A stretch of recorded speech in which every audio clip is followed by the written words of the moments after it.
Deuteronomy, chapter 21, verse 1. If someone is found slain, lying in a field in the land the Lord your God is giving you to possess, and it is not known who the killer was. Verse 2. Your elders and judges shall go out and measure the distance from the body to the neighboring towns. Verse 3. Then the elders of the town nearest the body shall take a heifer that has never been worked and has never worn a yoke. Verse 4. And lead it down to a valley that has not been plowed or planted and where there is a flowing stream. There in the valley they are to break the heifer's neck.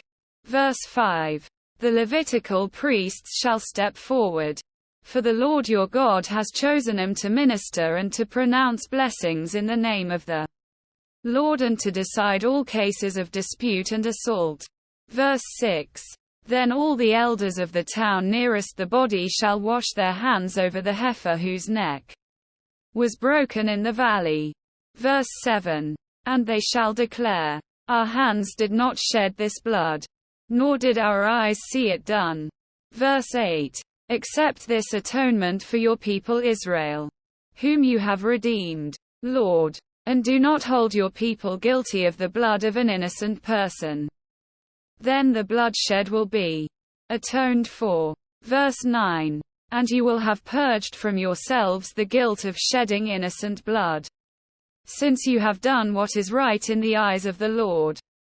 Verse 10. When you go to war against your enemies and the Lord your God delivers them into your hands and you take captives. Verse 11. If you notice among the captives a beautiful woman and are attracted to her, you may take her as your wife. Verse 12. Bring her into your home and have her shave her head, trim her nails. Verse 13. And put aside the clothes she was wearing when captured, after she has lived in your house and mourned her father and mother for a full month. Then you may go to her and be her husband and she shall be your wife. Verse 14. If you are not pleased with her, let her go wherever she wishes. You must not sell her or treat her as a slave, since you have dishonored her. Verse 15. If a man has 2 wives, and he loves one but not the other, and both bear him sons but the firstborn is the son of the wife he does not love. Verse 16. When he wills his property to his sons, he must not give the rights of the firstborn to the son of the wife he loves in preference to his actual firstborn, the son of the wife he does not love. Verse 17. He must acknowledge the son of his unloved wife as the firstborn by giving him a double share of all he has. That son is the first sign of his father's strength. The right of the firstborn belongs to him. Verse 18.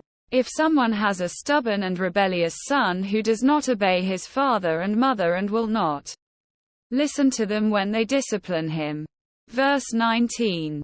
His father and mother shall take hold of him and bring him to the elders at the gate of his town. Verse 20. They shall say to the elders, this son of ours is stubborn and rebellious. He will not obey us. He is a glutton and a drunkard.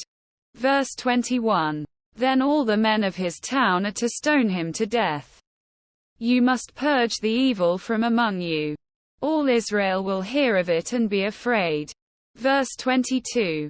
If someone guilty of a capital offense is put to death and their body is exposed on a pole.